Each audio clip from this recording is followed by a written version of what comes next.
What do we have here? Report says head trauma while on cleanup duty in Sector 2. We're getting interference from the implant. How are they awake? Now what's going on? Okay, here we go. Wait. The simulation's not obeying my reboot commands. If we don't contain the Z-DNA data, the virus could leak it to the outside world. Just don't die too much. Or at all. Your vitals are seriously erratic. You've got 10 bloody seconds! Do it now! Wait. Who is that? Work together if you can.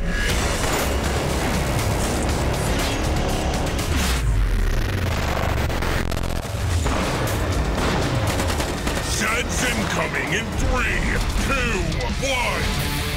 Bam! Headshot! Headshot! Unlimited ammo! Kill streak! Berserker! Rampage! New weapon now available! Decimation! Bloodbath! You're insane! These system glitches are getting really annoying.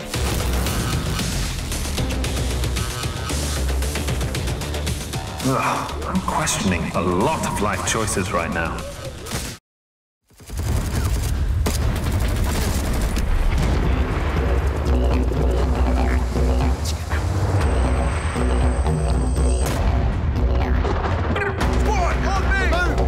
Get in the fight, soldier! PC spotted! She got her there! Let's get him, mate. Target Red Bravo 295. People low profile. First one to spot the enemy gets a beer. Get in there and blow him away. Scratch one of the bastards. Bloody VC, over there. Weapons dry, we're clear.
Good evening, everybody, and welcome to tonight's stream where we are going to have a first look at Neon Ninja. But before we get it long, you know how things are. You must Neon press Ninja.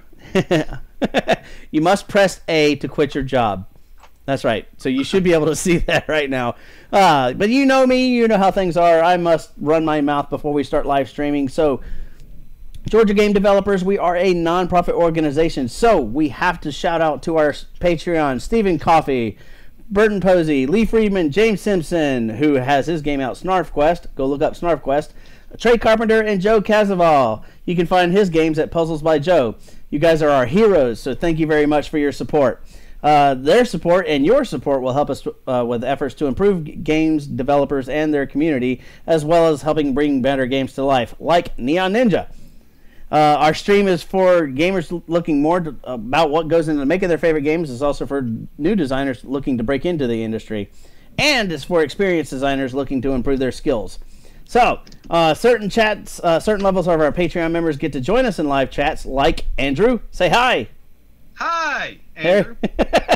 Very good. And also, GGDA, social media. If you're interested in joining us, follow us on Twitter and Instagram at GGDA_org.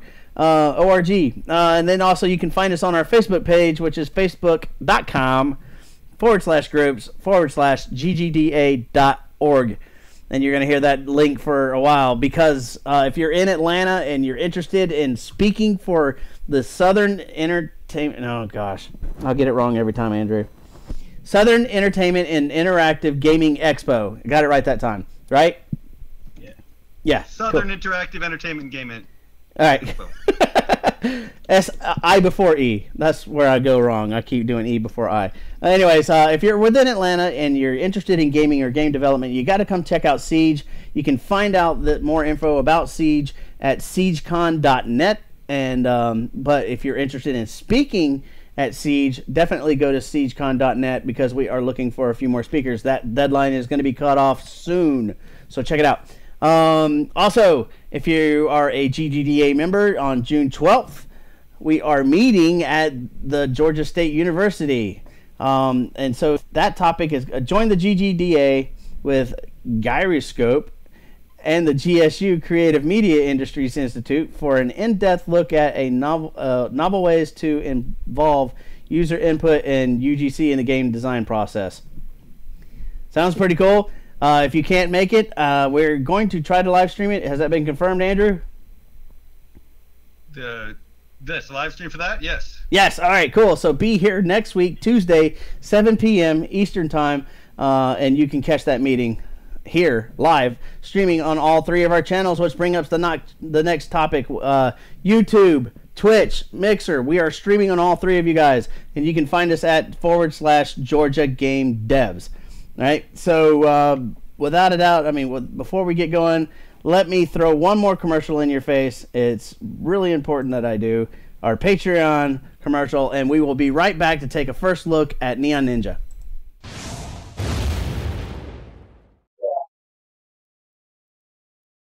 Thank you for your interest in the Georgia Game Developers Association's Patreon campaign. The Georgia Game Developers Association is a nonprofit that focuses on educating both game developers and fans on what is involved in making great games. For years we have put on live events to do just that, attracting some of the greatest thinkers in game development to share their secrets. Recently, we began our live streaming channel on Mixer to expand our ability to reach those developers and gamers far beyond our state. We have seen some initial success, but we are also hearing a lot of requests for more. More workshops, more in-depth interviews, more first looks at indie games, more giveaways, and more great streams. Your support will allow us to do just that. Even at starting levels, we both recognize your support and seek your input on what to stream. At higher levels, you can actually help shape our content, gaining priority access to our speakers, the chance to share announcements, and, at the highest level, running ads and promotions for all our viewers to see. So join now to get the inside scoop on game development and to help shape one of the best game dev channels on the net.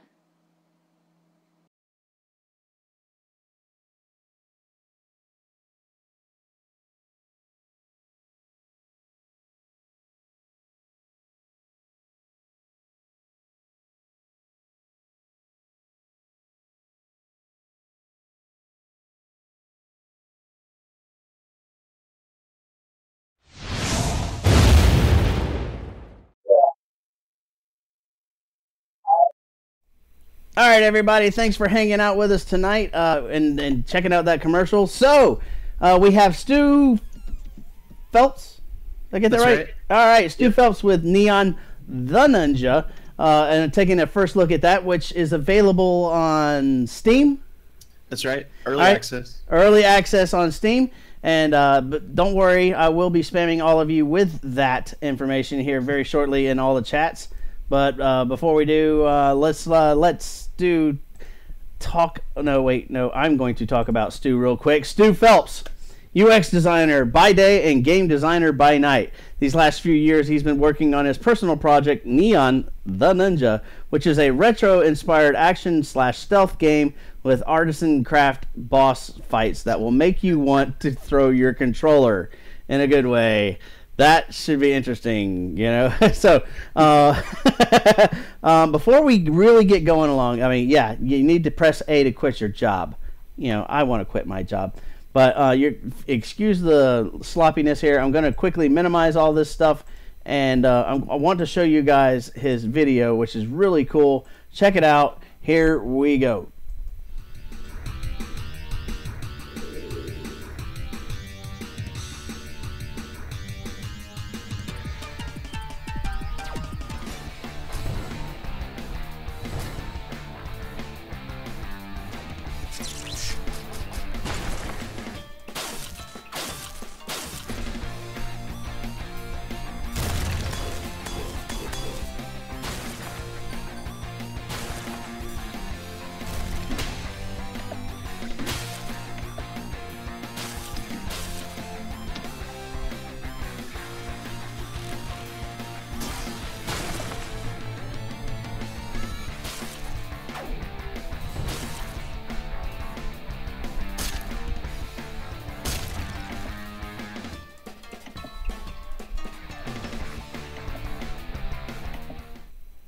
All right, okay. Gotta love the drum and bass techno feel in that. All right, come back here. Come back here. Where are we? There we are. Full screen. All right, Stu, tell us. We're gonna take a first look at your game, and we're joined here by Andrew Greenberg. Say hello. Hello. All right. And something else is playing in the background. I am so sorry about that. Let me shut that off. It is not supposed to be running. There we go. All right, cool. Sorry about that, folks. So, Stu, what got you here to... well, tell us a little about Neon the Ninja. And let me turn my camera off so we can actually check out your game. Yeah. So, I mean, I think every game developer probably has that one project that kind of represents where they came into... what got them excited about games as a kid. And this is pretty much my game. Like, it's the kind of game where you're not really making it to make money. You're not really making it to make a living. You're just kind of making it because you just have to make it. It's the thing you're passionate about. And it's like, if you make one game, this is the game you got to make. So that's what this game is for me. And I said retro inspired because it's very much based on that kind of early 90s console era, which is kind of the era that I was really into as a kid. Growing up with the NES, Super Nintendo, Sega Genesis. I didn't have all those as a kid, but between all our friends, we got to play a lot of great games on all those systems. And so, yeah, it's really much a throwback to that type of game design, that type of game. But it's not pixel art and chiptune music. It's, HD, hand-drawn graphics. I just have, like, this art style, and I just wanted to make the game development process take a lot longer. So I decided to draw everything out by hand, and then I have an amazing musician, playing guitars and composing these crazy songs for this game. It's a very eclectic soundtrack, and the thought is, what would the game developers do back then if they weren't limited by the technology? So it's kind of trying to capture the spirit of that game, but also, using tools that we have today. So. Very, very cool. Overall primer. That's I feel like the explanation went better than it usually does at convention. Speaking of conventions, you were at MomoCon, yes? Yes. Tell us about it. That was a lot of fun. A whole lot of fun. Showed some of the we showed some of the levels, the new content that isn't released there as well. But since the game is kind of like Mega Man non-linear style, we probably not very many people actually realized what content was new, because you kind of choose whatever level you want, which I'll show you in a second. But I guess I should probably go ahead and get started. Sure, let's take a look at Neon the Ninja. Alright, so the first thing you see when you boot up the game is this screen, and this is kind of my little intro to kind of just throw some button ideas at you, so you kind of have a little quick download of, okay, this button does this button does that. But I wanted this to be super short and sweet. But it has come in handy at conventions, for sure, because people tend to not want to go and pull up an instruction manual. You find your game better playable with a controller, or? Definitely. Oh yeah? Yeah, okay. definitely. I'm using an Xbox controller just because that's the one I have around, an extra one, and it plugs into Windows.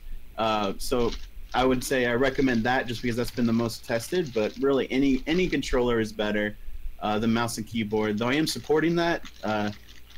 There's very few people who I think prefer that when it comes to this type of game. But I'm gonna press A to quit my job. And, if only it was that easy for all of us. Yeah.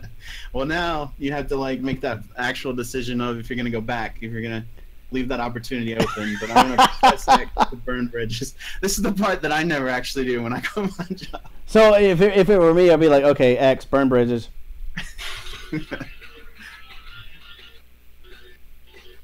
Now I'm gonna press A twice to double jump.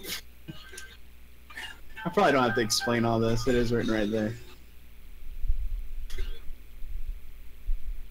So there's a stealth mechanic in my game, and that is essentially you blend into the same colored objects that you are in that level.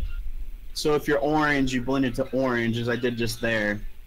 And then once you're stealthed, then you can get a one-hit kill on people, and you can do stuff like this. Oh, nice. Blood. We do love blood here on GGDA Live first stream. And I gotta warn you firsthand, you know, when we do these first looks, I do keep score, or I do chalk up points whenever we find bugs. So to our viewers, whenever we find bugs, let us know in chat. And then also be sure in chat, if you have any questions for our developer here, please be sure to post them in chat. That sounds awesome. And bugs are good for me to find as well, so I know what to work on. So, if you're familiar with Mega Man or some of the other NES games did this as well. But Mega Man's really the one that's notable for this, and that's kind of the non-linear screen. Forgot. I have to go through that again real quick. I forgot. When I set up for the convention, I had it time out to go to the trailer pretty quickly. So I'll just run through this real quick. But what I was saying about the boss screen is that's kind of what I was talking about earlier. You have your choice of different bosses and different levels to choose. When you choose that level, you beat that boss at the end, you get a special upgrade that's unique to that boss. And then you can take that on with you to that next boss. So right now I only have 4 unlocked. It's an early access game, and I'm going to be adding this girl, that guy, and this guy in the near future. In the nearest future, I'm going to add in Big Kim. Okay, yeah, I was going to say, who are our character inspirations here? Yeah, some from real life, but I didn't want that to limit me. I didn't want to necessarily base everything on reality. I'm sorry. I'm going to select the level very quickly next time I go over here. No. Take your time. Take your time. So just to be clear, you added Big Kim so you could get all those lucrative North Korea sales? That's right. He's a 100% original character. Awesome. So for our Korean viewers, 안녕하세요.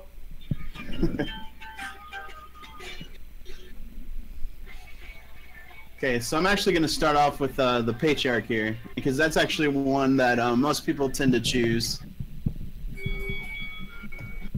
And it'll kind of set the tone, I think. Oh, the Pope has fangs. Beautiful. Yeah, so in this world, whoever gets to receive that Pope hat and actually get to wear the mantle of the Pope. So what are your control buttons that you're hitting right now? What all are you hitting on your controls right now? Oh, so you can jump.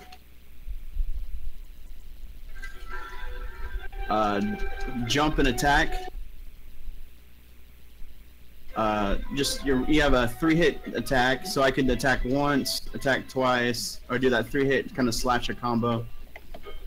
You got to do a lot of double jumps. Believe me, I've set up a lot of precision platforming in this game. And then I also have some things unlocked. So one of the upgrades is a dash, and you're going to see me use that fairly liberally because it's a lot of fun. The more well-versed you get with the game, the more you're going to use that dash. Believe me. And then also there's a little squid that's flying around me, and there's a little bot that's flying around me. I probably maybe I should have like cleared out all these items upgrades, but right now I'm playing with all the upgrades unlocked. So you're seeing it here, folks. This is not how the game would start for you. This is if you had all of the bonuses. Normally have all this stuff, but I can kind of do what I want. So I guess I'm playing in God mode apparently. The bonuses of being the dev. The squid is going to be an extra hit point for me, so it'll be a 4th hit point. And then the bot up there can you can trigger it to do you can shoot lasers. And it can change colors. I'll probably not use that very often though. I'm going to try to keep it to mainly just dashing around. I do like the trailing effect you have on your player there. Yeah. Is that your dash? Yeah, that's the dash. Alright, very cool. So you got dudes with guns. A big part of it, this game, is really just getting close enough to kill the dudes with guns. A little bit of blood there. Nice, love it. Yeah. So, really quick, I'm going to show you the stealth mechanic. So if I hide in this blue item, this blue shield, since I'm a blue ninja, I can do this one-hit kill on these guys. And once you kind of know to look out for that, they're kind of sprinkled throughout each level. So to our viewers, there you go. There's your first little tip. That's really the key thing to know about the game.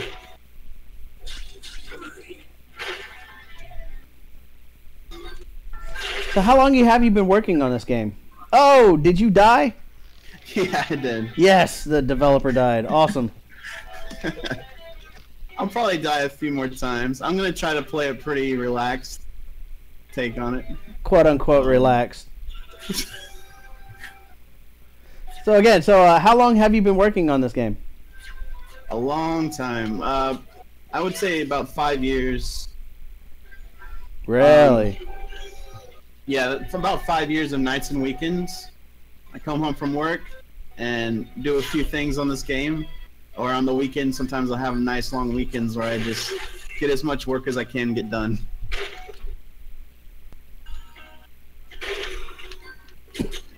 How much more do you want to do on it? So, I am near the end of development, which is why I went into early access. Because I've touched every level, I've touched every boss fight, and definitely started, and they're well underway. But my boss fights definitely evolve, and I definitely try to outdo myself each one. But right now, these 4 levels and boss fights that I'm showing you are pretty set in stone. I'm just, I probably have some bugs to fix. But for the most part, they're done. And I really just have, I don't know, the last 30% of the game left. So my plan is to finish all that within the year. So by this time next year, I'm hoping to have all that content complete. But I have a good idea of like how long it takes me to do things, like to draw and animate and level design. But the boss fights are the one big unknown as far as I really like to find something that's really interesting and really different with each one. And it can take me anywhere from 1 to 3 months to really nail that down for each fight. Is kind of what I've figured out. Whereas the levels are a lot more straightforward. They're more about kind of giving the information that you need to know before you get to the boss fight. Like in this level, you have to deal with fireballs and wind, and it's because in the boss fight, you're going to have to deal with fireballs and wind. So this whole level is kind of showing you what to expect.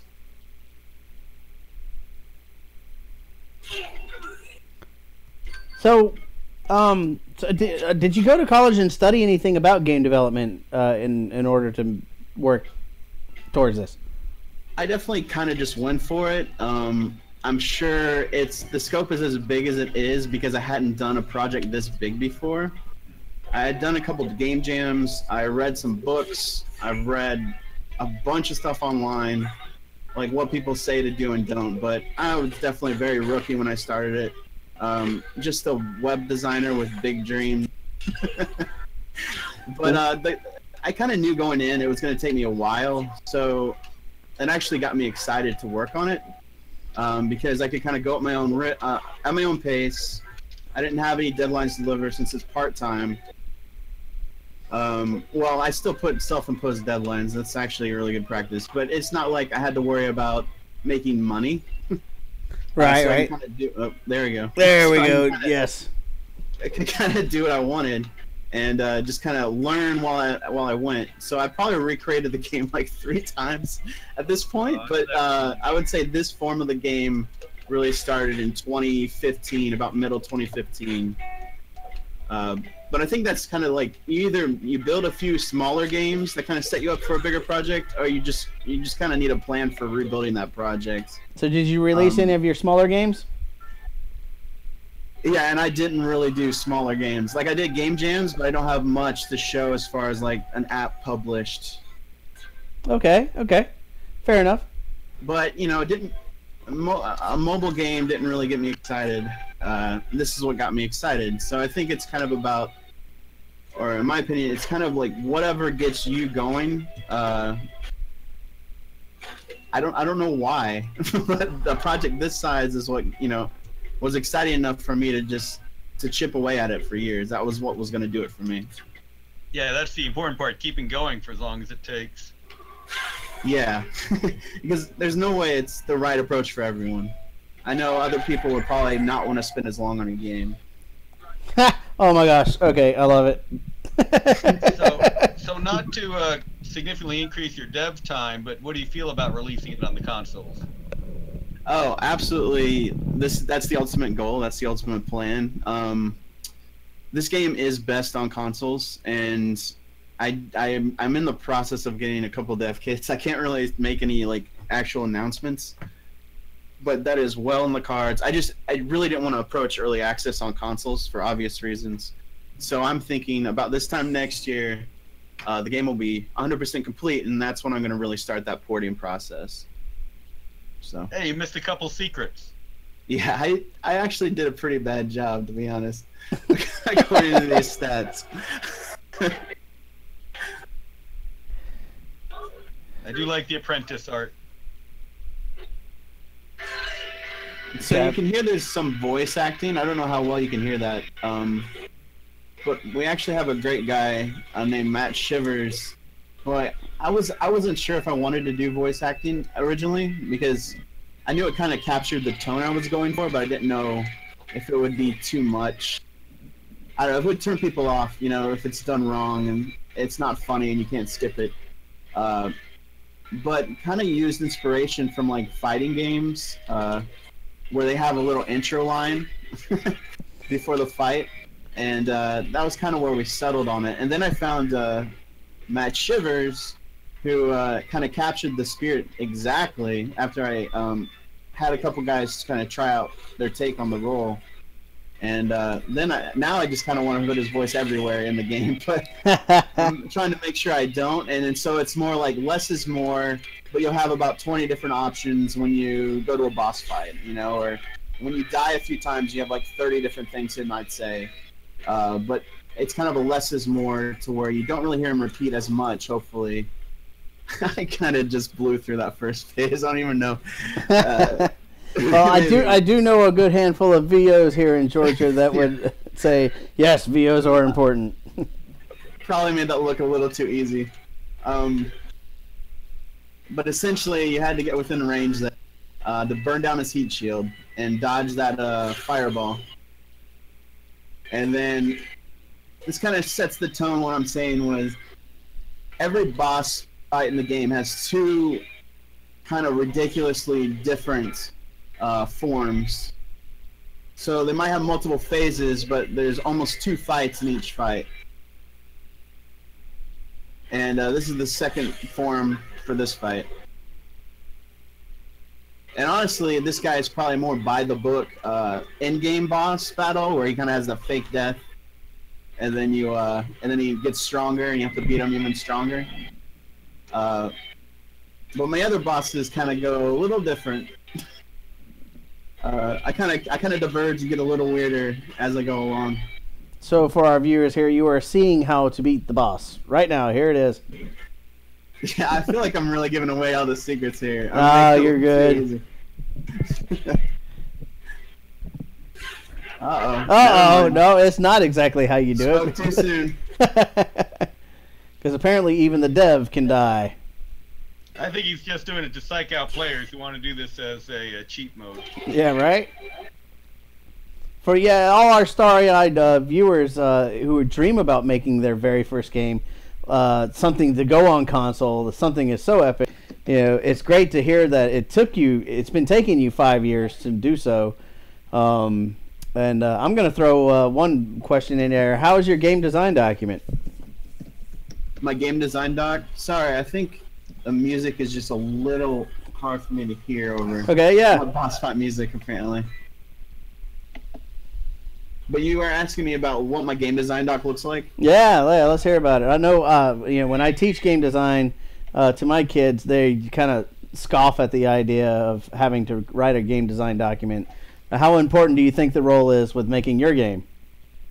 That's a really interesting question, because I actually recently have been deciding my thoughts on game design doc for a possible next project.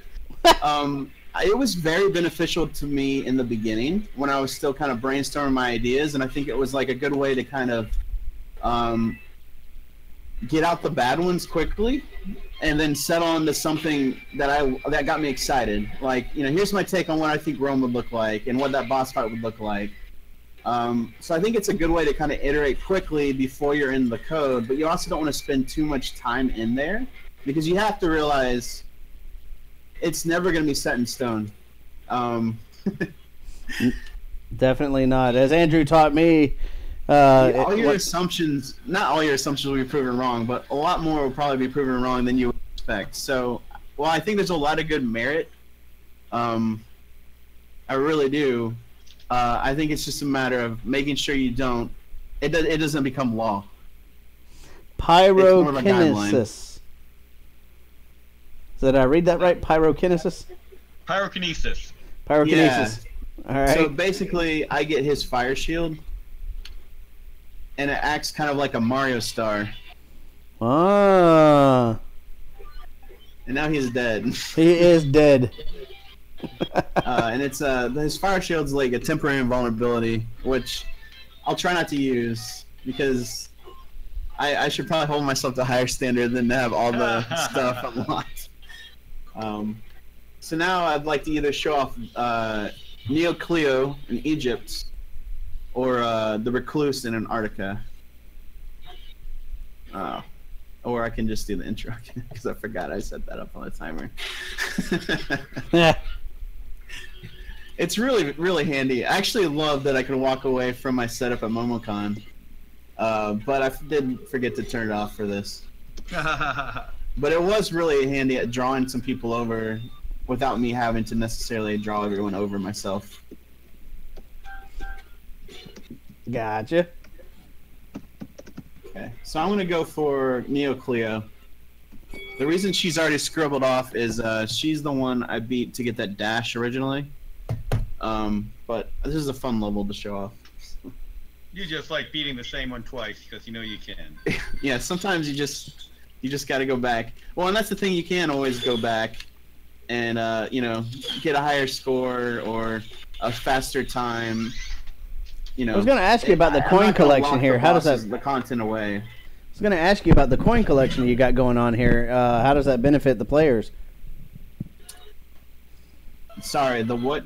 The coin collection. Yeah, the coin collection you got going on. So the coins right now really are just a point increase. The points are fairly arbitrary, but I kind of saw it as a cool way to have a separate type of speedrun value. So ultimately I want speedrunners to play this game because games of this era are very speedrunner friendly, and that's kind of the people who ultimately go back to them time and time again after they beat it. So one thing I have is obviously the time, which I'm wasting right now. But the other thing is the score.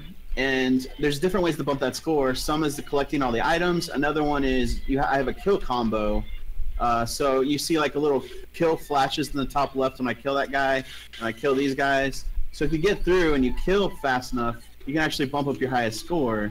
So actually, like, there could be a version of running this game where it's not just fastest time, but it's fastest time plus highest score. Would be the actual optimal way to get through it. So our really score would be up there. Other means to show how awesome you are at the game. So our score would be right there at the top right-hand corner. Yes. Yeah, the kill count. Right. So my apologies to all of our viewers that our avatars are kind of taking up that. We are streaming this via screen share on Discord, and yeah, it's kind of hogging up the score. But we know it's 300 something. Well, it's not a big deal. It'll be shown again at the end, so you can see how much better I should have done. So speed running. Yeah. Okay. Go ahead, Andrew. I was gonna say, let's keep talking a little bit more about the development process, so I can completely confuse you and mess up your speed run. Yes. So you basically did this as a 2D game in Unity, right? Yeah, that's totally correct. Now, the Unity 2D tools have changed dramatically in 5 years. So, yeah, they really have. So, originally, in order for me to get these sprites animated the way I wanted them, I needed to use the 2D toolkit. I think that was like the best asset back in the day, where it was really giving me the control and flexibility over the sprite and the sprite animations that Unity just did not have at all. I think after 5.0, though, Unity really beefed up their 2D stuff, and I'm using a lot. I actually went in and changed my physics to 2D physics and 2D collision once that was an option, and same with a lot of the sprites. Not, some of the animations are still using 2D toolkit because it was kind of slow for me to go back and rework all of them, like the ones on Neon, for example. He has a lot of animations, so it'd be kind of silly for me to go back just to go back. But a lot of the newer stuff, it's so much quicker just to go in. I mean, you can set like world position, you can set GUI size. Like, there's so many options beyond just animate at this speed that make it so handy to use the new 2D stuff. And I say new, it's really not new anymore, but yeah, it's been interesting to see Unity evolve, and very much for the better for 2D. Yeah, I'm very excited that it's happened, to be honest. Excellent. So, did it actually speed up your development, or just inspire you to keep adding more and more to it and making it a more robust, more powerful game? Yeah.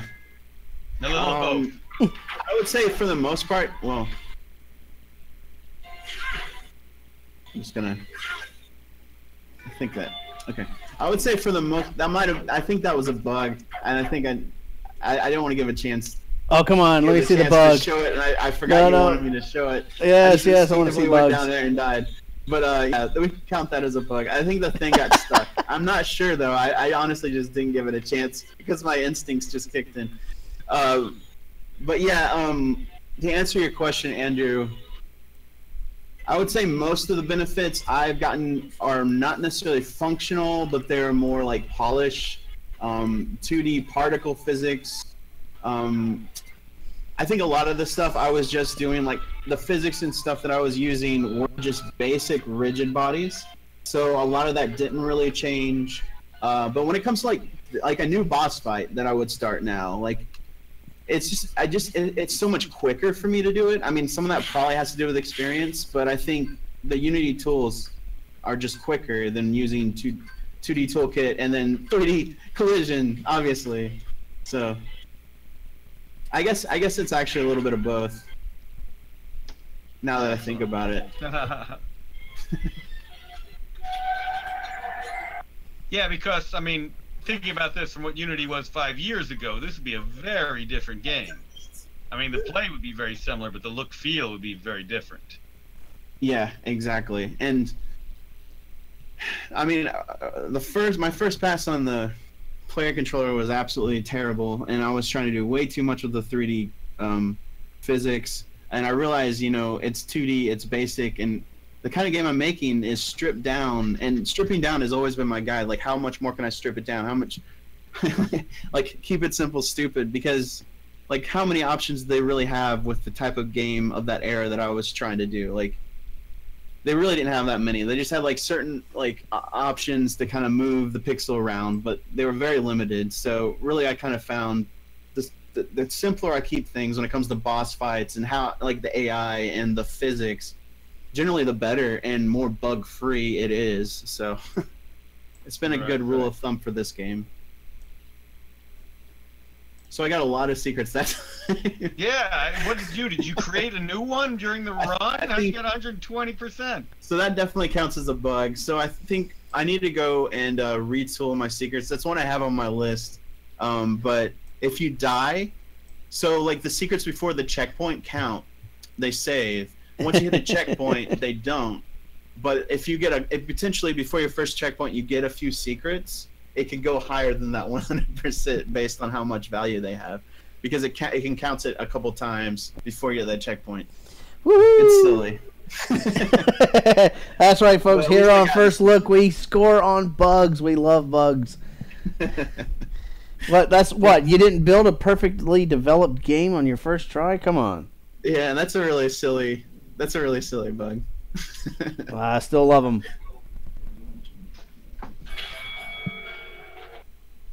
So, how many people did you have to help you develop this game? I know you've mentioned so far an awesome guitarist and a VO. Anybody else? No, not really. I would say I've done 90% of everything else. Definitely a few friends of mine have kind of come in and helped me with a couple things here and there. It's kind of like work for trade, like maybe. Well, one of my friends, local Atlanta dev, who just released his game, Arbiter. It's a VR game that he just released. Yes, shout-outs are always loved and appreciated. I just breezed through that phase, dude. I don't even know if you guys noticed what I did to accomplish that, but that's probably fine. That's all good, but I was just saying, yeah, all shout-outs and loves are appreciated. Okay, good. Well, he helped me with the Steam integration, and that was mainly because I didn't want to have to learn the API, and I just wanted to keep my head down and focus on generating more content. And it was immensely helpful. You know, to have somebody pitch in like that is pretty great. But when it comes to all the development and the art, I'm on it 99% of the time, and it's mainly because I don't want somebody to feel like I'm slowing them down, and also I kind of like the idea that I kind of have full control over this since it's my baby, so it's that as well, I'm sure. That's understandable as long as you've got 5 some odd years to dedicate to it. That's the trick, right? Like if I had 5 people, it would have taken me a year, but the trade-off is if it's just you, expect to be in for the long run. So let's talk about one of your major distractions, which is demoing this at conventions. How do you show this effectively at cons and other events? Show what specifically? The game. How do you show this off effectively? This is very much a play it and experience it game, but we're doing a good job watching. That's a good question. So it's tough because it's definitely I'm making it probably look way easier than it is, but there's a learning curve to it. So one of my challenges is just realizing it's not going to be for everyone, and that's fine. So some people are just gonna feel like they aren't playing it the way they should be playing it, or maybe they don't want to be, they don't have the skills, so they don't want to show it off, right? And it's not like I care, but some people just don't want to be in an event like that where they feel like they can fail. So one thing I've learned is to kind of not really force anyone and everyone to play my game. Really try to set the tone and explain to them it's retro-inspired, you're going to die a lot, and that's part of the fun of it. Trying to brand it as a controller thrower is a big part of it.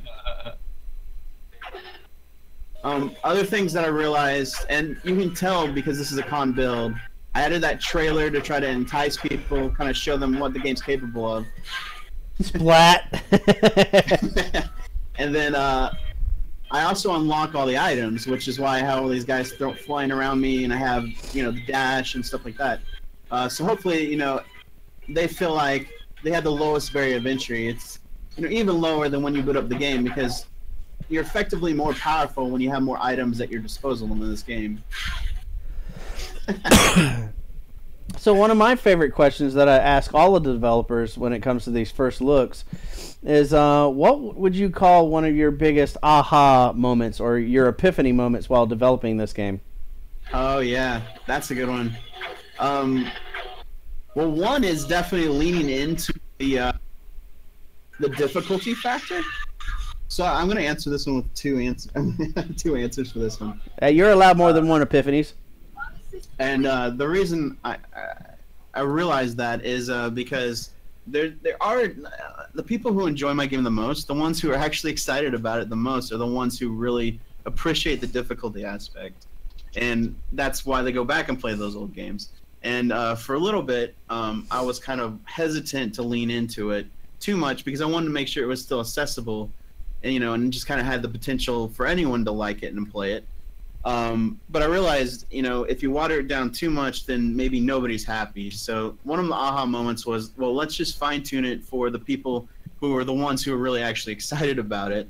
And then I'll go in and then later pass and try to figure out what an easy mode might look like, or a medium mode. Maybe it's just a normal mode, because my normal mode right now is like a hard mode. So I was definitely an aha moment, just kind of realizing, sometimes it's really just more important to take care of your people. It's a niche game, so take care of your niche. And then my second aha moment was just kind of realizing how much of an action game it really was. My first concept, I wanted this to be the stealthiest stealth, true to life ninja game, and stealth is on one end of the spectrum, and action's on the other end of the spectrum. And I was really at battle with myself and the game design for a while, trying to kind of figure that out. And then I realized, I really like the stealth kills, and that was the main thing I liked about the stealth. And I was like, well, what if I just make an action game with stealth kills? Because that's really what I want to make. And then that's kind of that was my aha moment, was I can do that. There's nothing wrong. It doesn't have to be one thing or another. You can make the thing that feels right. So. Well answered. I have as well. I created a ninja game. Funny enough, at a game jam where, and I'm just sharing an experience here, but I was a level designer at this particular jam, and I was trying to make the levels too easy for our players, but yet our programmers and the rest of the team were like, no, this is way too easy. This is way too easy. We need to make it more difficult. We need to make it more difficult. And then when it actually came time for judgment, everybody who played it was like, they couldn't get far at all. So, I was like, okay. Yeah. But anyway, well answered. Playtesting is hard. It's very hard with a hard game. Because the way I play right now is not the way anybody else plays. And then I have people like my music guy. He's better than 90% of the people I've seen play this game. And he plays it rarely, but he's just been around it so much, and he helps me test the levels out that he gets so used to it, So it's really interesting. So like I'm trying to fine tune it for the people who are on the, who are actually pretty decent at it, the ones who have already bought the game on early access and are playing it and are clearing the content. But that being said, that doesn't mean it can't be improved for people who don't quite have a handle on it. Well, as a viewer right now, I could very much be thankful that you are playing the game, not me. Yeah, it may have not been as exciting, and may have been a little harder. It may have been easier for me to answer questions, but probably harder for anyone to experience the content. Well, for all of our past viewers, content that I wanted to show. For all of our past viewers who have watched me try to play games. Apparently, I'm not the best. So. Well, let's talk about some of this content, because the art's beautiful. Yes, it is. To make the art. Sorry, I couldn't hear you, Andrew. The art's beautiful. What tools do you use to make the art? Oh, thanks so much. You probably wouldn't be able to guess. I basically am making sprite sheets at the end of the day, but I'm doing it with tools that I have available to me that I'm very fluent in, being a web designer. So I'm sketching stuff out in pencil, really, really roughly, and then I go over it in Illustrator. It's not gonna work. I'm gonna die there. And then I go over it in Illustrator and I clean up the lines, and so I have the line art in Illustrator. And then in Photoshop, I paint everything, add some gradients, some glows, or whatever feels right to kind of give it a little more depth. And then you notice like there's actually a lot of texture to a lot of the environment pieces. I think that's really important, so it doesn't feel so flat. I have a lot of clouds, again, to try to add depth. And then a lot of particle effects too. So a lot of it, a decent amount of it is actually in engine with Unity, but the important thing is to have a good start. I'm gonna start that over again. With the sprite sheets themselves, and actually try to spend some time on some animation, get things looking right. I've definitely gone through a few iterations, and this is. I'm glad you like it. I always think there's something that could be changed about the way Neon looks or animates, but I had to let myself stop. You know, I have to move on and create new stuff, and not just focus on the way he runs for 10 years. Yeah, you always have to let go at some point. We were doing a game, Warhammer Final Liberation, which had giant titans and little marines and orcs on the screen at the same time. So the orcs were like 8 pixels high. How the heck do you make anything look like anything and then animate it in 8 pixels? So our artist and animator got frustrated, but finally realized he'd done basically as good as it could be done and let go of that angst. Yeah, it's a tough thing, man. And I think I'm an artist first at the end of the day, so it's very hard for me not to over-polish something and make it look better, because I know it can look better or be more readable or, you know, be more clear. Sometimes you see people not quite grasping something. Well, even as a musician, I dare say an artist is never happy with his or her work. And that's the thing, yeah. So it could take another 5 years. So, yeah. So on a personal level, how would you describe? You know, when is a good stopping point? I know it's hard. When everybody else says it looks good. Maybe not everybody else, but when people you trust say, man, you need to stop, you know, or man, I think that's good enough. That's probably the best test. Because you need to listen to people. You need to play test the art just as much as you're play testing the game design and the. I think that's really what it is. Because I think there's a lot of games that maybe don't spend the time to make something unique. So I think that could also be a trap. But man, believe me, it's a rabbit hole, just like everything else in game development. So we could call that a feature creep. You'd be trapped in your own art. It is. It is. I'm actually going to bounce out of this level and show off the new content because I promised that.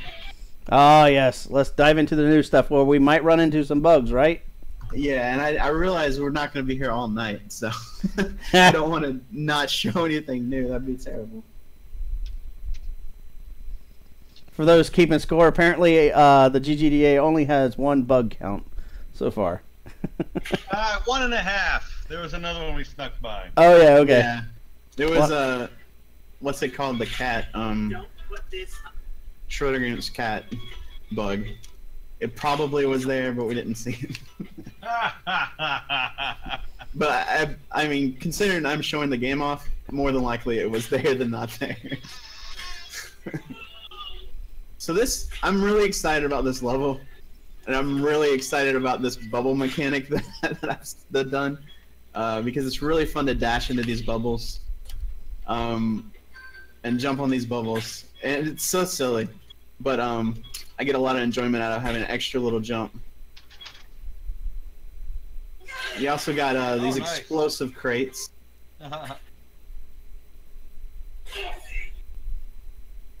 So essentially, you're just dropped into Big Kim's factory, where we're assuming he's creating some type of military weapons Something nuclear. Yeah. I mean, what's kind of silly is, and it really does go with the vibe of, I don't know, the kind of games that I like. It's very arcade, very like non-realistic. I mean, I don't really have a good reason as to why he's got these these belts dropping explosive crates into acid. Like, I don't know if there's a whole lot of value to that for him, whatever he's creating, but that's kind of the fun of video games. Yep.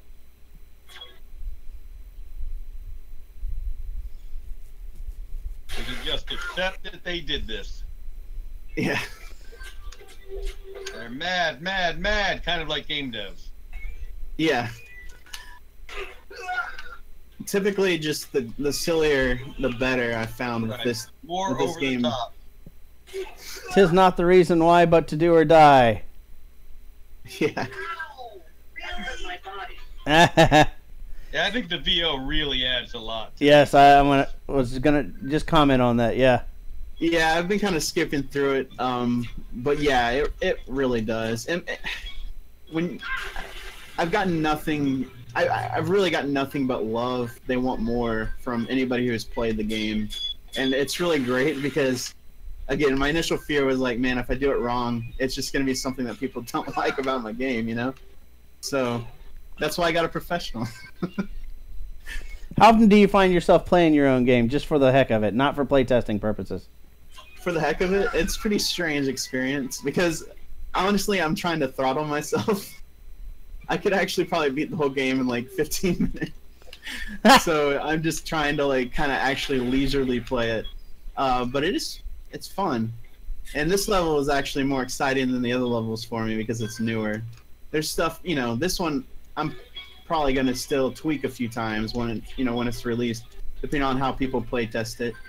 I will say that people play testing this at MomoCon, the level actually felt pretty good. People seem to really, oh, look at that, there you go. There's the graphical bug. Oh. But people seem to really like this one. So now you're gonna see the real thing that has that's going on with this factor. And Kim's getting into genetic experimentation, and mainly squid based for some reason. Okay, sushi. Because. And yeah, you remember that squid that was following me around? That's gonna be your upgrade when you beat this guy. Because I kind of got on the squid tangent for this level, and I'm a big fan of it not being more hit points, but more squid points.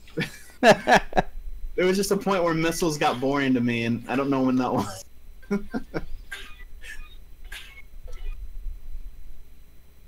I guess it was around there, actually.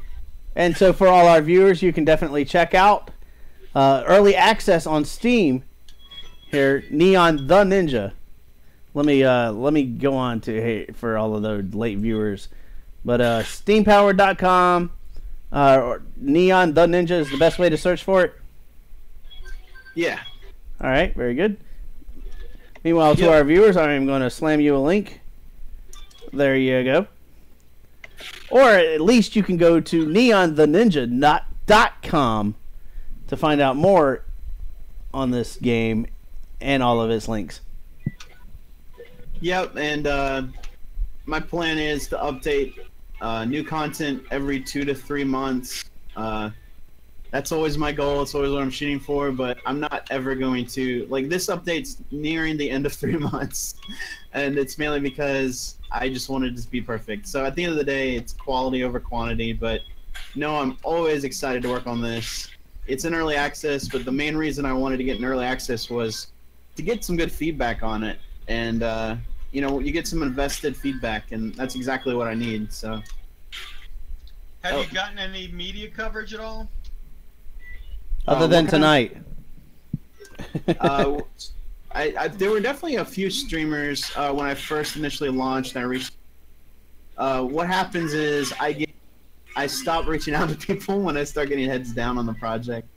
But yeah, I definitely had a couple people pick it up and stream it and enjoy it, and it's been cool to see them play it. Because again, like anytime I have a new boss or a new level, it's so good for me to just analyze everything that they're doing, so I can improve it. So that area I really like. I'm gonna do it again real quick because of how much I like it.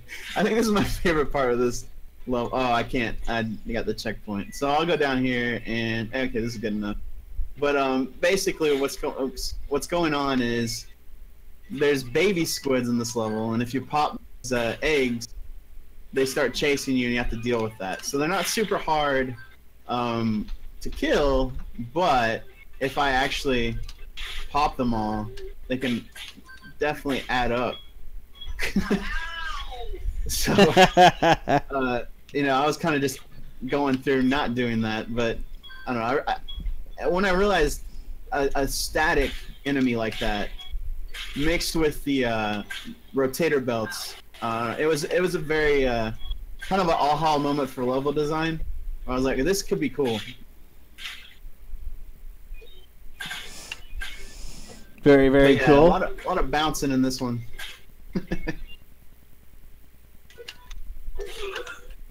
Oh, see? They got me. I am definitely seeing some different styles of AI. I guess, how much focus did you have like in designing the AI and determining what kind of AI you would have for each different enemy? It's the stupidest kind possible. I will say the guys with guns are a level above, so they do actually, they know they have to see you, and you have to be in range for them to be activated. Then you have to be close enough for them to see you, and then they have to see you.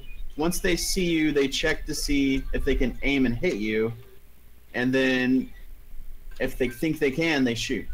So that's the most complicated AI. I would say even the boss fights are probably more straightforward than those gun guys, and then of course those are the guys that probably have the most tweaking and bugs overall because of the interesting scenarios. These guys, these like baby squids, they don't really do much. They just follow you in a path that I thought was cool. It's kind of like an up-down pattern, and they turn on and they turn off their electrical thing. Very cool. Oh, hey, here we go. Are we at a boss? They're more basic.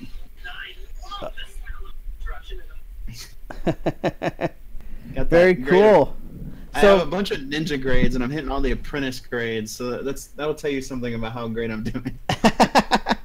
So within the last 5 minutes we got here, any special features or anything you really want to show off? I'd like to tease this boss fight for sure. And you know, we don't have to show everything, but show it all. I've been talking about a squid, right? So Kim's been doing a little bit of a cloning. It seems to be his goal is to clone himself, immortality, right? But he's also dabbled in a giant squid monster. So there you go. I went pretty much 100% squid in this level. So the first form is all about kind of attacking these tentacles, trying not to die. And I think this fight's pretty challenging, but also feeling pretty good.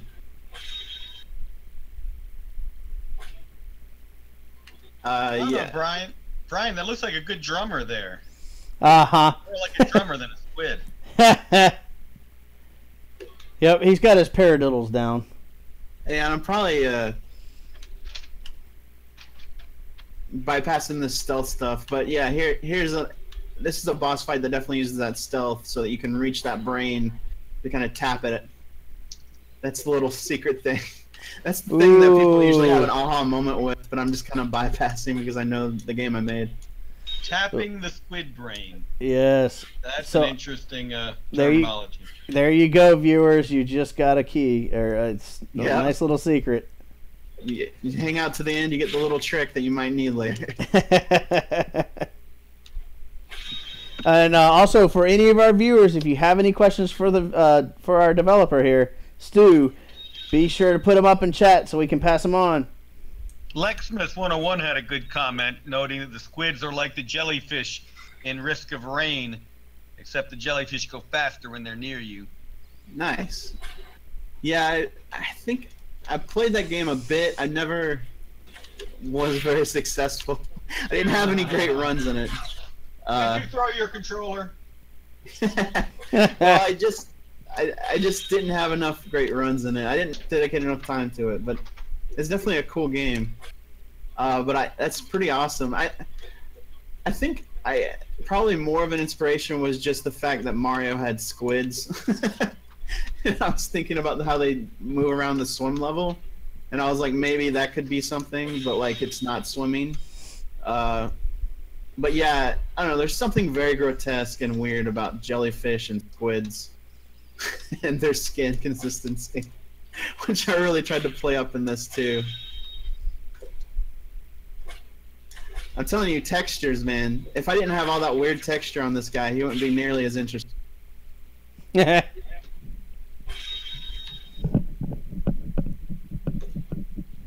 But yeah, I guess we're coming near the end of the time. Yeah, we were all kind of patiently waiting to see if you would kill him or not. I can give it a go. Yeah, let me try to do it real quick. All right, I'll try to do it real serious. It's not easy. The main thing is the first, second phase are pretty good. Well, that didn't work out for me. So yeah, basically the key is you can whittle these things down pretty quickly, back and forth, but you just have to keep an eye on your surroundings. So the first phase is not a big deal once you kind of know what to do, right? But then the second phase, you start getting all these little bubbles with the squid. Okay, yeah. When the dev can't beat his own boss. Try to talk and play, man. It's not helping. That's all right. It's better you than me right now. Beat the first phase. All right, here we go. Second phase. Just need to take out some legs, and I need to do it quickly because the bubbles are coming, and the bubbles have guys, and they complicate things.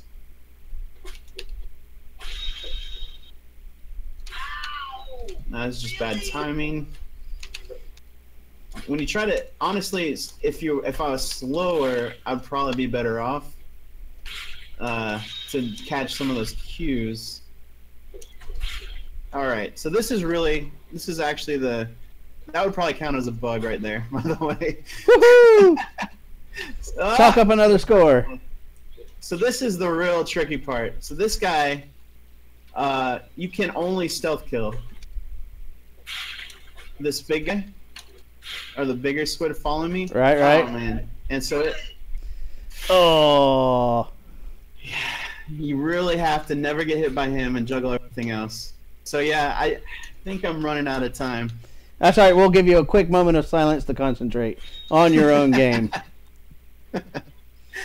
This is the fight that might be. It could be on the cusp of being too hard.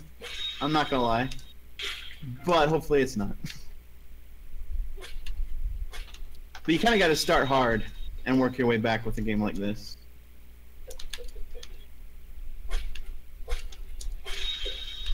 Sorry, I'm going to give it one more shot, and then we'll call it. Doing good so far. I have beaten it a few times, so it's not that it hasn't happened. One last chance. Oh, he doesn't make it.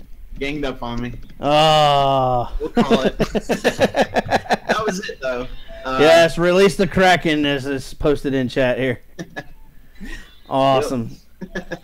Well, Stu, we really appreciate taking a first look at Neon the Ninja. And again, for all of our viewers, you can definitely check it out on Steam Early Access as of right now, which is June 5th, 2018. For you late viewers, later, in the years, because we know this game is going to be out there forever.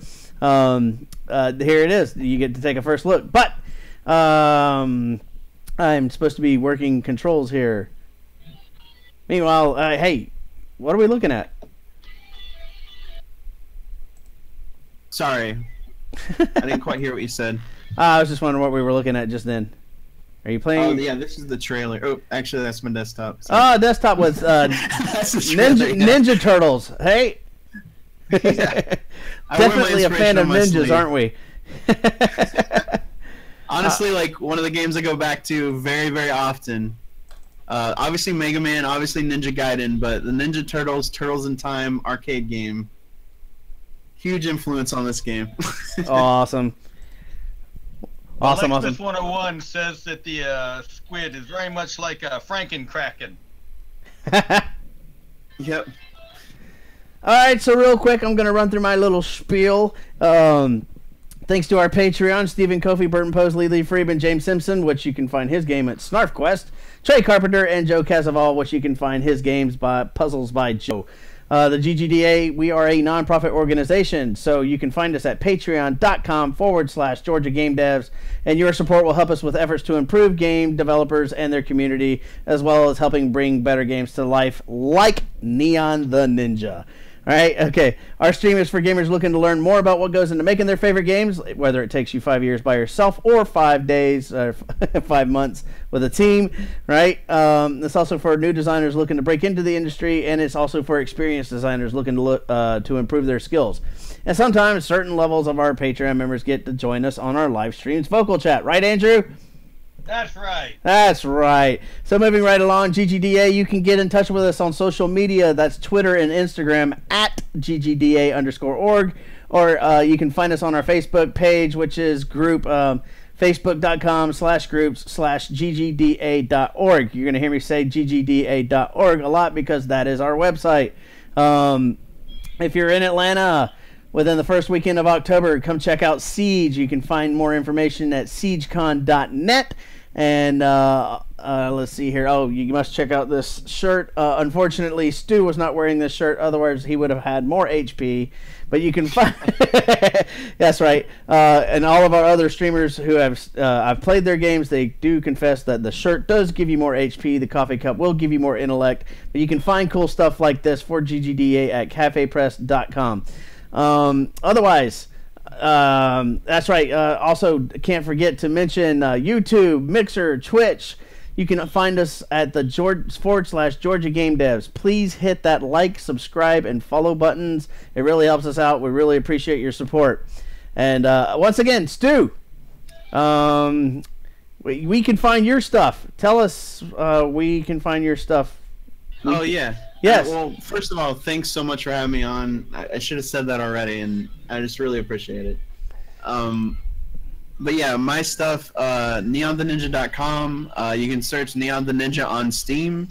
And my Twitter is STUHP84. That's probably the best way to get in touch with me if you have any questions. I started a Discord for Neon the Ninja, but I don't know what I'm doing yet. But feel free to check that out as well.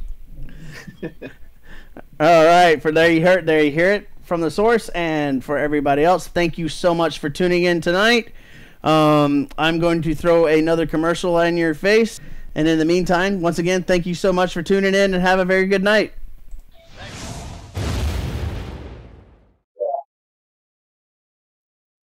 Thank you for your interest in the Georgia Game Developers Association's Patreon campaign. The Georgia Game Developers Association is a non-profit that focuses on educating both game developers and fans on what is involved in making great games. For years we have put on live events to do just that, attracting some of the greatest thinkers in game development to share their secrets.